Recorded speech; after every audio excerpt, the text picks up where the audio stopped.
Hi friends, good evening. ఈ రోజా plant చూడండి ఎన్ని ఉన్నాయో దీనికి మొగ్గలు.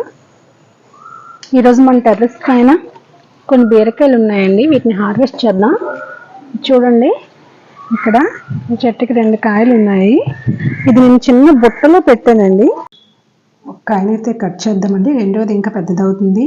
బీరకాయలు ఎక్కువగా కాయడానికి నాకు తెలిసిన కొన్ని టిప్స్ అయితే నేను చెప్తానండి. సాయిల్ మిక్స్ మంచిగా ఉండేటట్లు చూసుకోవాలండి. పూత పిండి దశలో ఉండేటప్పుడు ఏదైనా పశువుల ఎరువు అయితే ఇవ్వాలండి.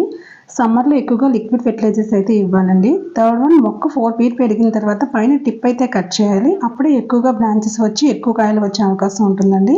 ఇంకా ఫోర్త్ వన్, పాలినేషన్ అండి. హ్యాండ్ పాలినేషన్ అయితే చేయాలి, అప్పుడే పిండి కాయగా మారే అవకాశం ఉంటుంది. లేకుంటే పిండి మాడిపోతుందండి, ఇంకా కాయగా మారే అవకాశం అయితే మరి ఉండదు. బీరకాయల హెల్త్ బెనిఫిట్స్ విషయానికి వచ్చినట్లయితే బీరకాయలో తక్కువ క్యాలరీలు, ఎక్కువ పోషకాలు ఉండడం వల్ల బరువు తగ్గే వారికి ఎంతో ఉపయోగకరంగా ఉంటుందండి బీరకాయ తినడం వల్ల. ఈరోజు మన బీరకాయల హార్వెస్ట్ ఇదే అండి. కిలో వరకు అయితే వచ్చి ఉంటాయి కదండి. 6 అయితే వచ్చాయండి ఈ రోజుకి బీరకాయలు.